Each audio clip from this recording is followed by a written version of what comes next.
Bonsoir tout le monde. Alors comme vous l'avez peut-être vu sur mon blog, j'ai eu un peu sur un coup de tête envie de participer au week-end à 1000, qui est un challenge organisé où en gros, simplement, il faut lire 1000 pages en un week-end.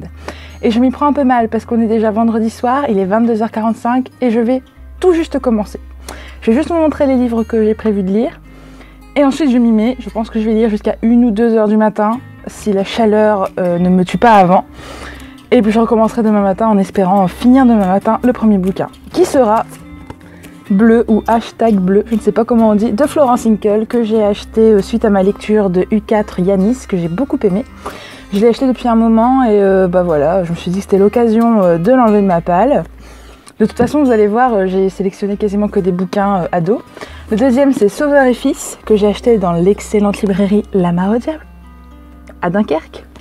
Alors, le dernier roman de Marie-Aude Muraille que j'aime beaucoup, je pense qu'il va être très facile à lire parce qu'elle a un style, on commence le livre, on le finit, on se rend compte qu'il s'est passé 10 heures et que c'était génial. Voilà. J'ai aussi sélectionné Bluebird de Tristan Koegel, je ne sais pas comment on dit. La plupart de ces livres sont dans la sélection des Incorruptibles, c'est aussi pour ça que je les ai achetés, sauf hashtag bleu qui est dans la sélection du prix ado de la ville de Rennes. Et donc voilà, ce sera l'occasion de connaître un petit peu mieux ces bouquins qui attendent depuis un moment. Et le dernier, c'est L'Anneau de Cladag de Béatrice Nicodème, que j'ai eu la chance de me faire dédicacer. C'est pas super classe. Donc voilà, je sais pas trop dans quelle ordre je vais les lire, ça verra un petit peu de mon humeur du moment au fur et à mesure. En plus c'est compliqué ce week-end parce que je suis chez mes parents, du coup plein de petites visites familiales, des moments sympathiques à passer entre gens de bonne compagnie. Mais du coup, bon, j'essaye d'au moins en finir 3 ce week-end, ce serait bien. En tout, il y a 1149 pages. Ça devrait le faire. Donc bah voilà, je vous laisse, je vais m'y mettre. Et puis, rendez-vous demain matin. On verra où est-ce qu'on en est. À tout à l'heure. Bonjour tout le monde. Alors, on est samedi, il est 14h30. Et je viens juste de terminer Bleu de Florence Hinkel. Alors, ce n'est pas du tout parce que l'histoire m'a pas plu. Au contraire, j'ai trouvé ça super chouette. Je pense que je ferai un article de blog bientôt pour en parler. Non, c'est qu'en fait, j'ai eu sommeil et j'ai dormi jusqu'à 10h et j'ai été faire les courses et j'ai préparé un bon petit plat, puis j'ai traîné un petit peu. Donc bon, faut que je me motive un petit peu. Là, du coup, j'en suis à 254 pages et je vais enchaîner tout de suite là maintenant pour l'après-midi. Je pense que je vais passer l'après-midi à lire avec L'Anneau de Cladag. J'espère le finir d'ici ce soir et commencer le 3e dans la soirée. Voilà. Coucou tout le monde, alors il est 20h10, on est toujours samedi et j'ai terminé le 2e bouquin, j'en suis presque à 500 pages, donc j'ai fait presque la moitié. Je suis assez contente parce que je pensais pas lire ce bouquin-là en une après-midi. Donc je vais enchaîner sur le prochain, pas tout de suite, on va faire une petite pause d'abord. En plus ce soir il y a le feu d'artifice, laissez tomber, il faut que j'aille le voir absolument. Donc voilà, donc le prochain je pense que ce sera Bluebird. Et puis j'essaierai de bien l'entamer cette nuit, on verra où j'en serai demain matin. Voilà. Coucou tout le monde, alors on est dimanche, il est 22h03 et je suis toujours coincée à 611 pages depuis ce matin. J'ai lu... Allez, je suis toujours sur Bluebird, que j'aime beaucoup, hein, ça n'a rien à voir avec la qualité d'écriture. Des 3 livres que j'ai lus jusqu'à maintenant, j'arrive pas à savoir lequel je préfère. Mais je suis à la page 137 de Bluebird. Et ce qui m'arrive à peu près à 620 pages, je crois. Il m'en reste donc 380 à peu près. Et il me reste 2 heures avant la fin du challenge. Donc, je ne sais pas si je vais y arriver. Je vais lire non-stop et puis à minuit, je viens vous reparler pour voir où j'en suis. En tout cas, ce qui est sûr, c'est que ce challenge, je pensais pas que c'était aussi sportif.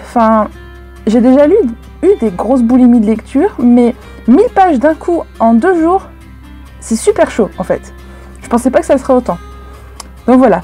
Je vous fais un petit bilan tout à l'heure. J'espère au moins finir dans la nuit les 1000 pages. J'aurais pas fini les 4 bouquins, mais j'aurais fini les 1000 pages, je pense, dans la nuit. Pas à minuit, mais peut-être un peu plus tard. J'espère. Allez, à tout à l'heure.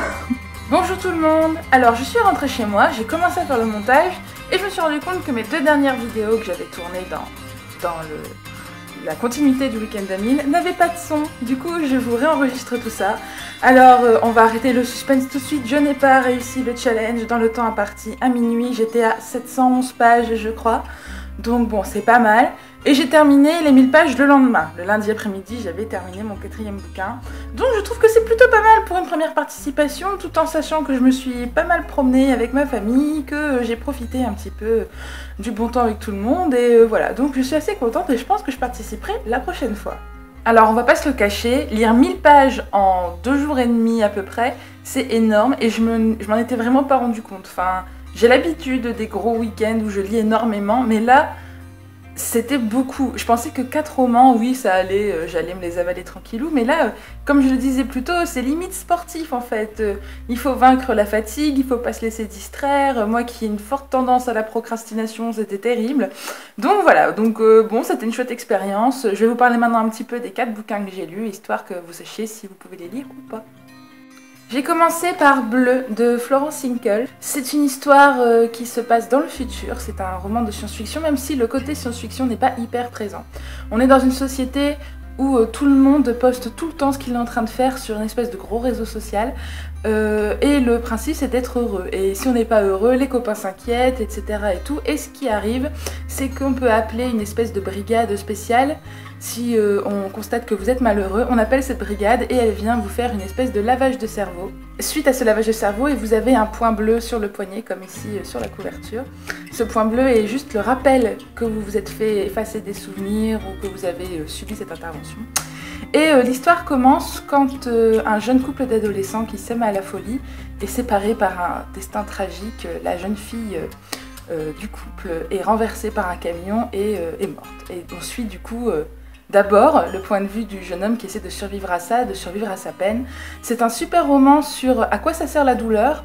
Florence Hinkel aussi, je sais qu'elle aime beaucoup parler de la mort dans les romans pour ados et c'est vrai que c'est un sujet qu'on essaie de cacher et c'est dommage parce que la mort fait partie de la vie et il faut aussi que les ados puissent y faire face. Du coup, c'est un très beau roman qui pousse pas mal au questionnement, à la fois sur la place des réseaux sociaux dans notre vie, sur la surveillance du gouvernement, il y a un petit peu de politique, etc. Sur ce qu'on peut faire à nos petites échelles pour changer les choses, et aussi surtout sur la place de la douleur et du chagrin dans la vie. Un très chouette petit roman qui se lit rapidement, enfin, il fait quelque chose comme 250 pages. Très bien fichu, je vous le recommande. J'ai ensuite enchaîné avec le premier tome de la trilogie L'Anneau de Cladag. Je me suis acheté le 2e tome 2 jours après, donc c'est vous dire à quel point ça m'a plu. C'est un roman historique qui se passe pendant la famine en Irlande au milieu du 19e siècle. On suit l'héroïne est une jeune femme de 15 ans, 16 ans, qui est une domestique dans une grande maison noble en Irlande. Et ce que j'ai beaucoup aimé, c'est non seulement que ça traite d'une période historique qu'on voit peu en littérature pour ados, mais aussi que le ton, enfin il y a beaucoup de points de vue différents. On suit à la fois cette jeune fille, mais aussi un jeune garçon qui vit dans une famille très pauvre, que la famine frappe de plein fouet. C'est vraiment chouette ce roman à plusieurs voix. Puis il y a une petite histoire d'amour, etc. Et c'est vraiment de l'aventure et en même temps un peu tragique et en même temps des fois on rigole et en même temps des fois on est ému, enfin il y a de tout. C'est vraiment super, il y a un petit peu de magie et de surnaturel aussi, ce qui fait toujours plaisir. Donc j'ai vraiment beaucoup aimé cette lecture qui est à la fois dépaysante et puis en même temps qui nous fait prendre conscience de la chance qu'on a de vivre dans la société dans laquelle on vit, malgré tous ces problèmes, etc. On est né plutôt à une bonne période pour l'humanité, je trouve. Troisième lecture, alors c'est peut-être celle qui m'a le plus déçue par rapport à ce que j'en attendais, c'est Bluebird de Tristan Kogel. Alors, ne vous méprenez pas, c'est très bien écrit, c'est une très chouette histoire, etc. Mais quand j'ai lu le résumé, je pensais qu'on allait suivre un petit peu un père et sa fille qui sont des chanteurs ambulants, on va dire, dans la première moitié du XXe siècle aux États-Unis. Et qu'on allait vraiment assister à un gros road trip, on allait voyager à travers tout le pays, etc. Et en fait, non. Enfin, je trouve que le résumé est un peu trompeur. En fait, on suit donc cette jeune fille et son père qui sont des songsters, donc ce sont des chanteurs ambulants qui chantent le blues, le vrai, celui des plantations, etc. Et qui se retrouvent impliqués dans la vie d'une plantation lorsque la jeune fille se tord la cheville et doit se soigner pendant quelques temps. J'ai beaucoup aimé plein de choses, j'ai bien aimé le fait qu'encore une fois c'est un roman historique qui traite de choses assez terribles, ça parle du Ku Klux Klan, ça parle de la ségrégation, mais ça parle aussi de l'espoir, ça parle Il y a aussi une petite histoire d'amour plutôt sympathique, etc. J'ai trouvé juste que c'était un peu lent à démarrer et que on faisait que passer en surface les événements et les personnages sans vraiment creuser et les connaître en profondeur. J'ai trouvé ça dommage parce que le thème était vraiment sympa. Alors attention, je vous le recommande quand même si c'est une période qui vous intéresse et si vous aimez découvrir des romans sur la musique. D'ailleurs, il y a une petite playlist à l'intérieur. On vous donne le lien pour aller écouter les chansons et je pense que je vais le faire bientôt parce que je connais peu le blues et ça donne très envie. Mais voilà, enfin, j'étais un peu déçue par rapport à ce que j'en attendais, mais ça reste une très bonne lecture.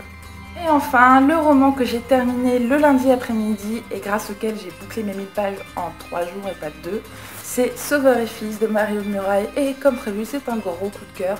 Je suis ravie de savoir que ce n'est que le premier tome d'une série, j'ai hâte de lire la suite. Alors Sauveur, c'est le nom d'un monsieur qui est psychologue et son fils qui s'appelle Lazare. Donc déjà Marie-Aude Murail et les prénoms, c'est génial, enfin j'adore. Et Sauveur et Lazare, bon ils vivent, je crois, quelque part à Orléans, si je me souviens bien. Et en fait, Sauveur, quand il est spécialisé dans les troubles des adolescents et des enfants. Donc il soigne des enfants qui sont anorexiques, qui ont une phobie scolaire, enfin etc. C'est plutôt sympa. Mais il soigne aussi quelques adultes. Et son fils Lazare, qui est passionné par ça, il écoute derrière la porte qui mène au cabinet toutes les consultations. Et c'est plutôt chouette, on a une forte complicité entre le papa et son fils. Il n'y a plus de maman dans l'histoire, ce qui est un des ressorts narratifs de la chose. Puis il y a aussi à chaque fois dans Marie-Aude Murail, il y a toute une ribambelle de personnages qui se croisent par les hasards du destin, qui ressemblent beaucoup au hasard qu'il y a dans la vraie vie. Ce sont tous des gens avec une histoire complexe et intéressante. C'est un chouette roman. En plus, il y a une petite part de vaudou et de mysticisme parce que Sauveur et son fils sont originaires, alors que je me trompe pas, de la Martinique, je crois. Je ne sais plus. Enfin, en tout cas, désolée, mais d'une des îles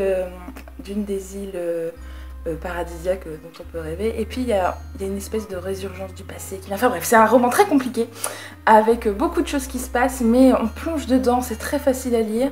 Ce qui est chouette, c'est qu'il y a autant des histoires d'adultes que des histoires d'enfants. Du coup, c'est vraiment un roman transgénérationnel qui peut plaire à tout le monde. Un adulte peut le lire, ensuite le passer à ses enfants. C'est une lecture qui peut rassembler la famille tout autant que plaire et séduire. Gros coup de cœur, je pense que c'est mon livre préféré des 4. Voilà. C'est donc fini pour ce petit vlog du week-end à 1000, j'espère que ça vous aura plu. Je vais pas souvent faire des vidéos vlog comme ça, hein. Là je vous avoue c'était aussi pour m'excuser d'avoir mis tant de temps à poster quelque chose de nouveau. Mais là pour le mois de septembre il y a plein de choses qui arrivent. J'ai 2 autres vidéos qui sont déjà tournées et qui vont bientôt être mises en ligne. Et je prépare, comme je l'avais annoncé sur les réseaux sociaux, une vidéo spéciale sur le livre de la jungle. Donc n'hésitez pas à me suivre, soyez encore un peu patients, tout ça, ça arrive bientôt. Je vous souhaite d'excellentes lectures et je vous dis à très bientôt!